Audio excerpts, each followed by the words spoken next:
Hey, what's up? This is Joshua, MVA Daily video blog. I'm here with Dan Black. We're at Minneapolis College of Art and Design. Today's vlog is going to be a little bit something different. It is a long Q&A with Dan and my class about his development as a designer and illustrator and commercial artist, and the origins of his studio with Jess Siemens, and the development of his work and their work over time. If you have any questions, leave them. Tomorrow will be part 2, which will be focused on the business client part and production part of Landland, as well as a very sad story, which I just made light of on accident. Yeah. You got anything to add? I feel like I probably said some stuff that may or may not get edited out. We'll see. All right. I think. As always, thanks for watching. And again, if you have any questions, leave them. Pre-production. This is right? the ultimate power move, by the way. Go into a thing and make Make the dude who invited you cover change his themselves clothes. up. I'm so ashamed. It's okay because the yellow and the orange hat wasn't working. So, okay. So, let me find my little sheet of paper. Okay. So this is Dan Black. Dan is a co-founder of a studio called Landland. Landland primarily produces posters for the indie music industry, as well as music packaging. They make merch for bands. They produce their own art prints and products, and as well as lots of sort of miscellany that Dan will presumably talk about. And there's 2 people. And you guys kind of split the duties, so Jess has one style and Dan has another style. And in general, you don't really collaborate in the traditional sense, right? More like division of labor. I don't know, it's chaotic. Sometimes, yeah, there's she lives in Milwaukee. We have a really weird situation where we sort of have like a dual studio thing, and lots of our work happens over email and, the rare moments when we can be in the same town. She will do stuff start to finish on her own, and I will do that as well. Sometimes we collaborate. It's mostly our workflow is when a project comes in, we ask a few questions to see if there's an obvious fork in the road stylistically between like who should be doing it. And if there's not, we sort of break it down into who has time. Sometimes the fastest way is for us to both just team up on the thing. Dan, I was going to say prior to founding Landland, but that's not really true. While he was doing Landland, he freelanced at Target and Enigk, where he was always like bags under the eyes and smelled bad because he was up all night making stuff instead of like sleeping like a normal human being. And then Dan is an MCAD alumni, graduated in 2003. He started as a printmaking major and got so far as his junior review, which at MCAD is a thing where like you hang a bunch of work and then there's a panel of critics and you explain and defend your work, and they either pass you and then they tell you what you're doing that's great and what you need to work on, or they fail you. If they fail you, you have to do the same process again the following semester, and if they fail you again, you have to apply into a different program at the school. Is that true? Shockingly, no one fails. Actually, no. We have a classmate who failed. Is that true? George Katz. He I didn't know failed that. twice. Huh. He is now like a creative director at like BBDO in New York or something, but he failed 2 animation junior reviews because the first time they told him, you're not an animator, you're a graphic designer who's into motion graphics, please stop doing this. Then he showed up again and he was still the same deal, and they failed him again to get him out of the animation department. Oh my God. But he's the only person I know that's like where they followed through on it. Usually you like appeal and then they take you back because they don't want to lose the money. And then he was like, he's in like a genius, so it was great. But you passed your junior review, right? I did, yeah. Then you dropped out. I asked them a bunch of questions about what a printmaking degree could do for me in the future, and didn't like that answer at all, so I quit school. It was not my finest moment. I got a job at Kinko's specifically because I thought that was really funny to be like an art school dropout working in a copy shop. And it was funny for about a year or so, and then I came back. You came back as a graphic designer. Yeah, I was like, I'm gonna finish this. And that's all I have. So, Yeah. welcome, Dan. Hi, everybody. It's me. You just briefly explained why you took a break from MCAD. But do you want to go into that a little bit more? Because that seems really flippant. I Oh, have a sure, feeling that sure. that it's a little bit deeper than that. So what what's maybe the full story of leaving?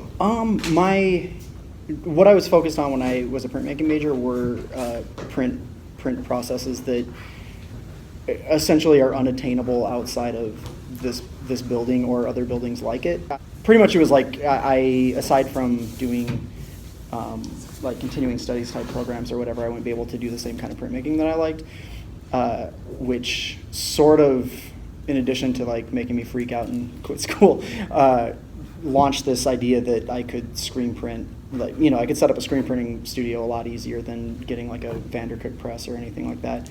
And yeah, so at the same time I was finishing my design degree here, I was also building my apartment out to be a screen printing facility, much to the enjoyment of my roommates at the time. Like washing screens out in the bathtub and doing all that kind of stuff, so that I could actually control some amount of production of my work after leaving the nest of this place. And you started doing posters. Were you doing posters for bands before you dropped out, or did that start once you dropped out? That started once I dropped out. Yeah, it was like friends who were in bands, and then eventually, through the Kinko's thing, I ended up talking to some people at First Avenue who were kind of doing a weird screen printed poster racket at the time. And yeah, I ended up kind of making a few posters here and there, very, very hobbyish and very not getting paid for it.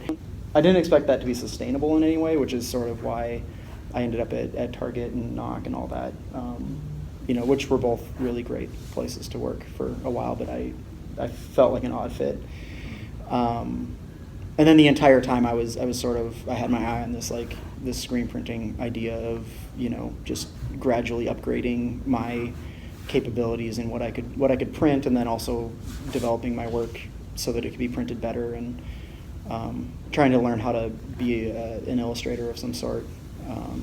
I graduated from school with not a really great drawing skill set, and that was frustrating for the kind of work that I wanted to be doing. So I sort of treated all these poster jobs as they were coming in as like practice or training, or, you know, yeah. What brought you back to MCAD to do graphic design? There were a lot of parts of like laying out posters and laying out records and things like that I didn't understand, and I knew that there were rules. And I think I'd been looking at design pretty much like since I was a kid, and always kind of honing in on the fact that there were systems for how to do things. And I really just wanted to know how to look at things better and try to convey that in my own work, I guess.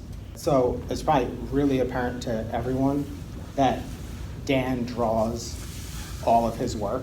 How did that come to be? Like, how did it come to be that you're a graphic designer who only draws? Even though that's not true, but it's more or less true. That was sort of when I graduated. That was the rule. It was like if I wanted to do this stuff, I wanted to get good at drawing things. There's the sort of the cliche, I don't know if it exists anymore, about like designers not being able to actually like sketch out their ideas and draw things, and I don't like what that feels like. So that was my goal, and then it sort of ended up being the easiest way for me to work in a lot of ways. It's way more time consuming, obviously, but it's like, so like, I don't know, it just gets from A to B easier for me, I guess.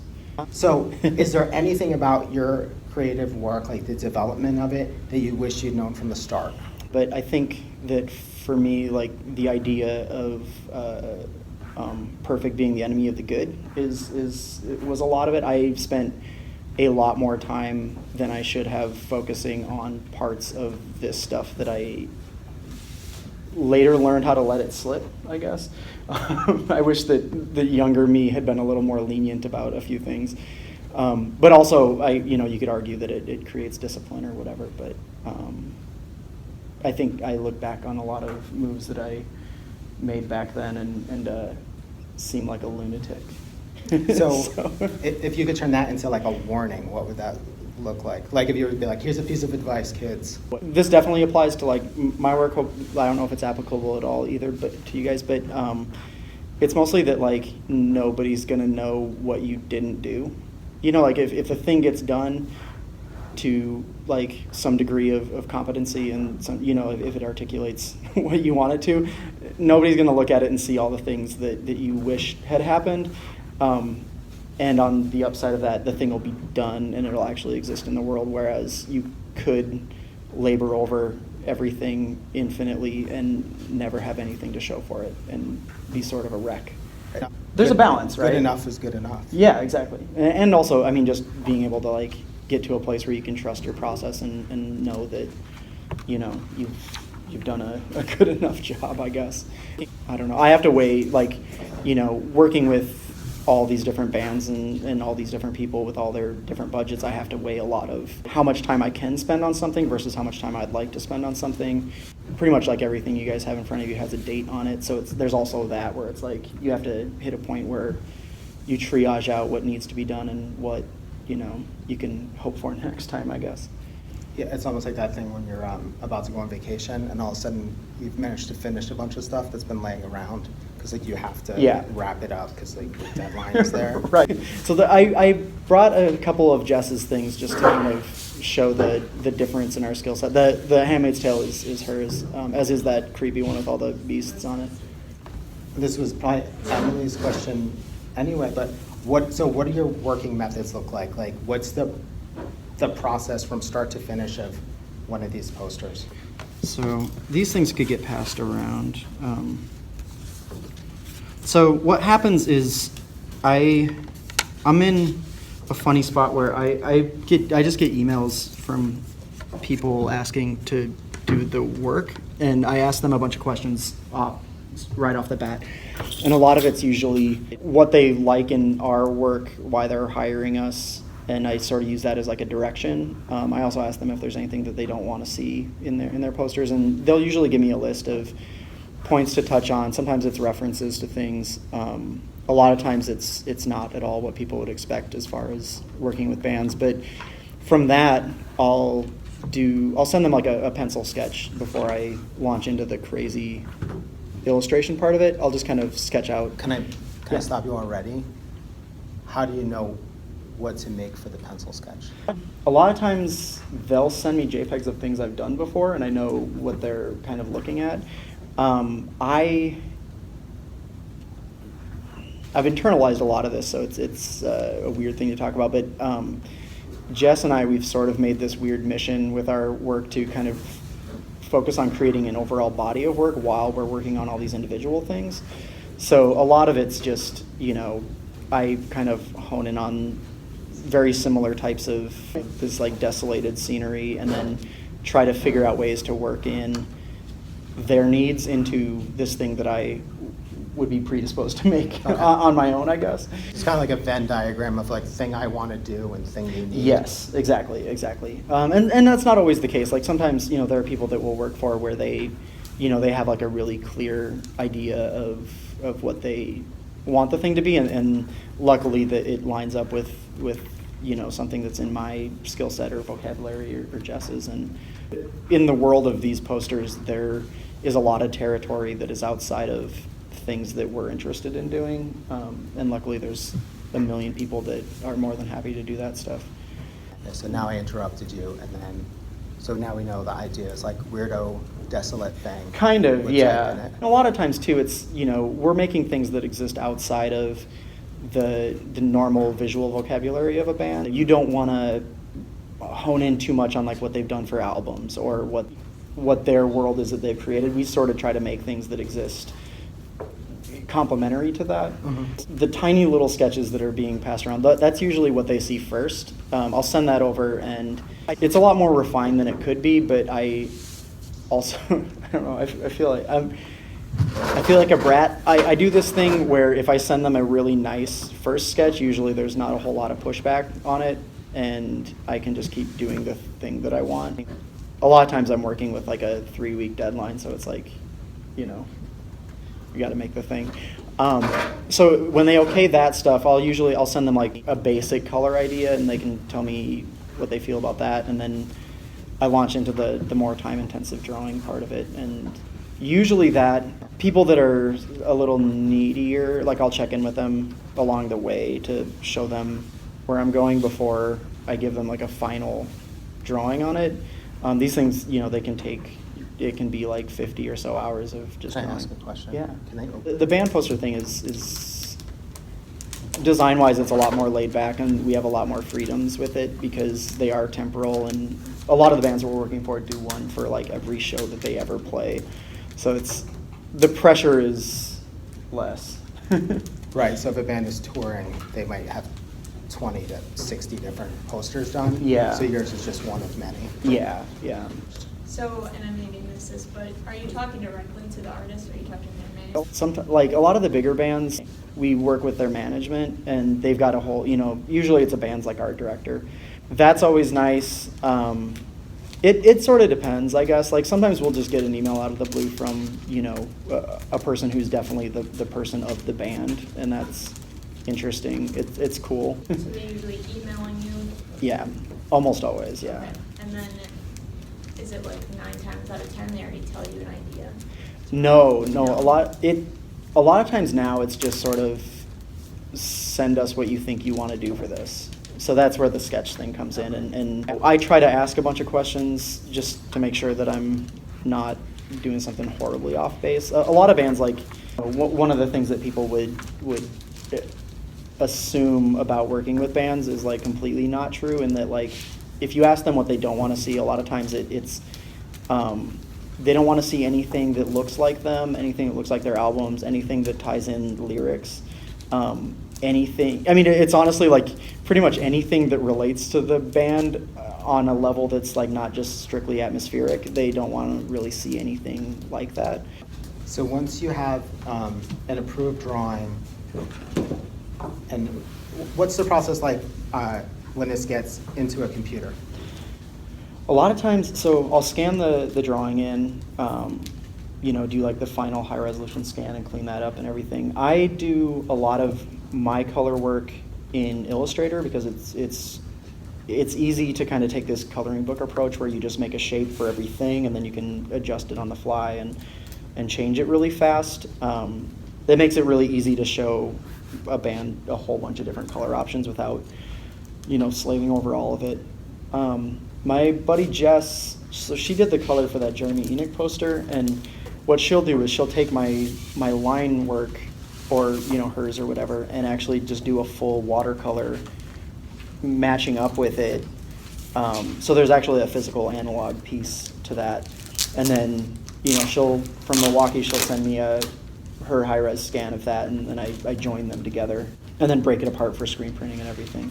And is that how you end up like the color on this is much more like 4-color feeling? Yeah, versus, like, yeah, where there's you can kind of tell tonality it's the and- Illustrator thing? Yeah, this way of working is incredibly fast for us because if I'm doing the color part, it can take me kind of a while if I'm going into it, and she can do that stuff in a day, which is pretty remarkable. What's been like maybe the biggest change in the working methods that you're aware? Like, I don't know if like 5 years is a good marker or 10 years. I've sort of shifted from a stage where I would have probably sent like 3 or 4 drawings to a band and like really kind of like broken myself in like the early stages.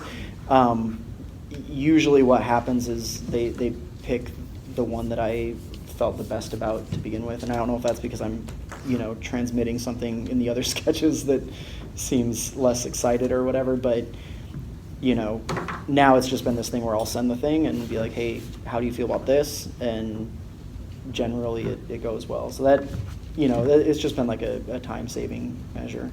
What kind of press do you use for screen printing? I have like a semi-automatic, it's a Cameo. So the part that pulls the squeegee, I have a robot that does that. And all the rest of it is all by hand. I got that in 2009.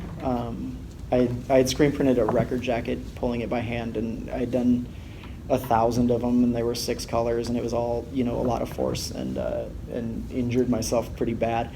You were wearing those crazy things. Yeah, I used to wear things to like. What ends up happening when you do that is your forearms, you get shin splints. It's the same idea as shin splints, where the muscle is so tense it lifts off of the bone, and it hurts so bad. And a doctor told me that, you know, the lifespan for people doing this sort of thing is very, very short, unless you automate some part of it. And so I automated the shittiest part of it, essentially. So I have one other question, and then on this part of it, how long does the poster typically take? Like hours, not the days part. I like to try to I like to do it, like the drawings for it, I like to kind of do that over the course of a week or so, but that can be, sometimes like 16-hour days, or sometimes more. I'm really bad about keeping track of the time, because if I put that against what we're being paid by bands, it is You'll really, quit. yeah, I mean, it's not encouraging anything. And that's part of the business model of this, is you just try to figure out all these other ways to like get that number up to something that feels like you have a good life. I don't know, I would say probably 40 or 50 hours for the drawing, and then I try to get the color stuff done like in a day or so, and then printing generally happens real fast. And it's lopsided because printing is where most of the budget comes from bands, and the art fee part of it is very small. But How many hours a day do you typically work? this feels like It's not an intervention. This is an intervention. No, but I think it's realistic. I think it's good to talk about, because the other thing is, like, I can't relate to the way you do anything. Sure. So to me, it's interesting. It's strange. I mean, part of this thing, there's all the admin stuff and all the business stuff. So it feels a lot like there are many different jobs. I will work most days as long as I can, I guess.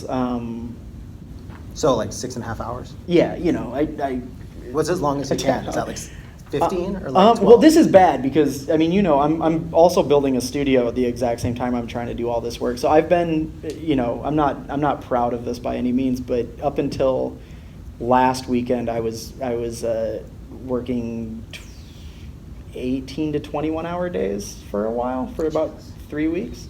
That doesn't feel good. But I mean, it's on all the different parts of it, like that Jeremy Enigk poster and that Childish Gambino one, like start to finish, happened inside of 9 days. So we can get that stuff done really fast if Jess and I are both working on it, which, if you break that down hourly, is a great paycheck. The thing that sucks is, like, in between all that stuff, I'm also like hanging sheetrock and building sinks and all that.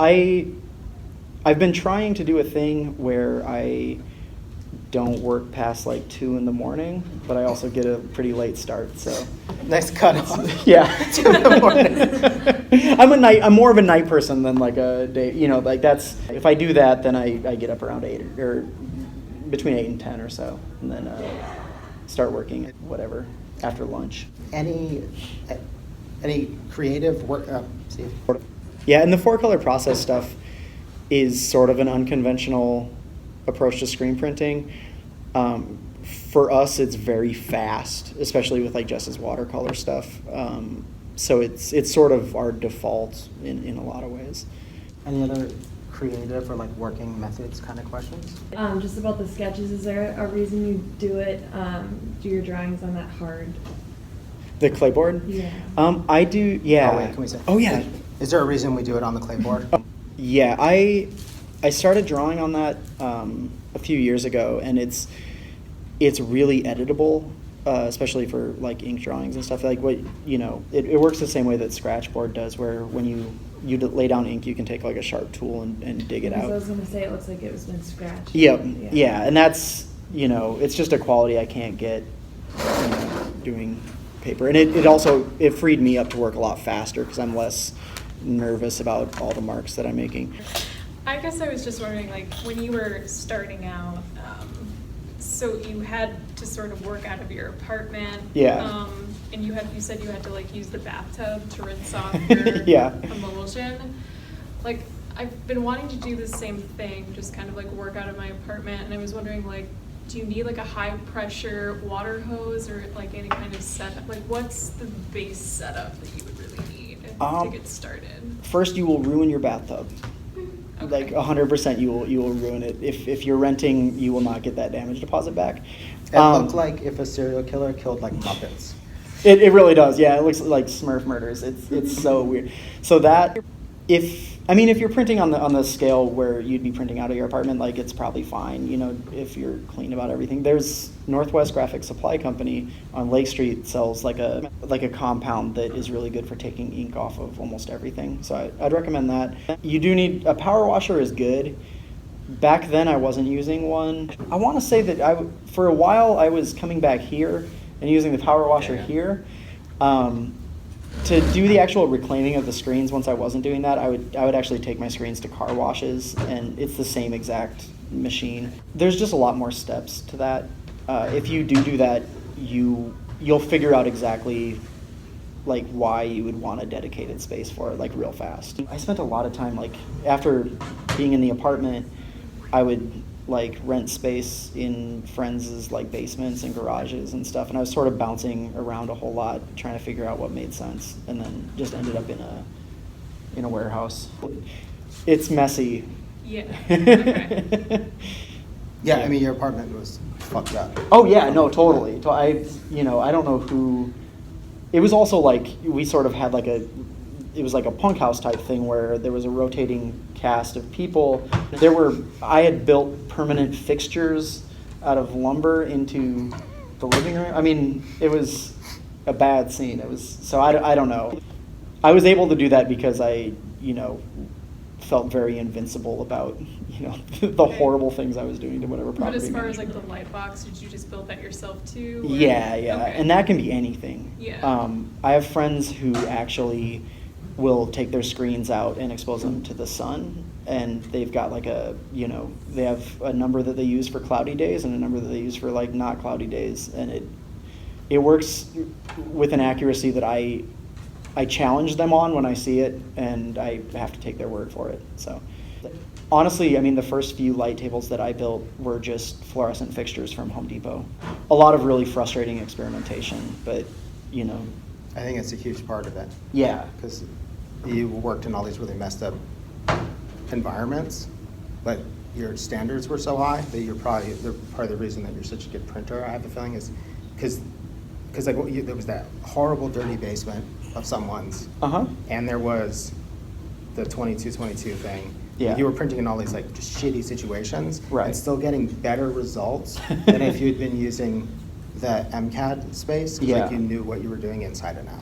But I spent that entire time very frustrated. It's just you just mess up a lot, and yeah, things don't go well, and Yeah. until they do, and then you move on to varsity problems with that stuff, and you learn to live with it. So I'll do the tiny sketch just because it's faster, and also for me, as far as like making sure that the overall layout looks good, it's easier for me to have a tiny thing that I can move away from easier. So that's why I do that, and then once I send it to the client, I'll scale it up to the size whatever I want the final drawing to be, and I just print that out on a sheet of paper, and then I do a carbon transfer onto this clayboard, which is sort of like I just trace it, but it transfers you can see it a little bit in some of these, but it'll just kind of transfer the basic line work for me to dive into the rest of it. So is that essentially like toner from a laser print, or like what is that coming from? It's coming. So there's a sheet that's covered in like a graphite dust, and you put it dust side down on this. So then you have the photocopy on top of it, and you just trace over the lines pretty much. Like I tape everything in place. And once I have like all those transferred lines over, then I can dive in with the actual pens and everything. It saves a lot of time. Why make these drawings so small? For me, it limits the amount of detail I can put in, which helps dictate how much time I spend on it. Because at a certain point, I mean, if you get up on it, you can see that like there's a place where my hand gets too shaky to like render things. If I were drawing to actual size, the detail would stay the same. It would just be larger, and I'd spend 4 times as long on the drawing. This is sort of like a good size to scale up to 18 by 24 to make a poster that has decent detail. I don't know, it's a nice like in between, I guess. If that makes sense. And you just like practice drawing and got this good? Yes, Yeah. it's all Well, practice. actually, It's all, yeah. let's talk about that, because you made this concerted effort to learn how to draw by doing work. Yeah. Like, you didn't make an effort to learn how to draw. You specifically made sure that there were projects to do. Yeah. Can you talk a little bit about that? Or did I just explain it? I mean, yeah, no, I think, I mean, a lot of my like self-initiated work will speak to this, but like if I don't have a deadline, I get awfully lazy about stuff. A project has a start and a finish, and you have the time in between then to do the thing as well as you can, and then it's out the door, and you don't have to like obsess over it anymore. So that's sort of all it really was, and you know, and it was in the beginning. It was I was mostly working for friends and people who also felt comfortable with me learning on the fly. You know, I still feel like that's what's going on with a lot of this stuff. I just don't need to tell, you know, Childish Gambino that I'm using their their job as like a demo, you know. I use Copic multiliners for a lot of this stuff. And then there's the Le Pen brushes. They're like black and white. Yeah. The brushes are really good. I burn through them. I burn through all the brush pens like real fast.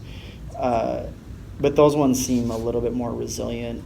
I like microns a lot, but on this clayboard it spreads a little more. I'll use those.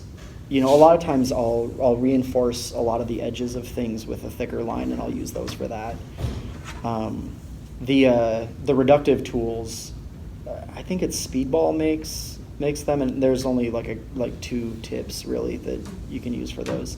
I mean, you could use anything sharp, but as far as the actual thing, there's just like a couple different ones, and they're fine. I burn through so many pens and so many things that, yeah.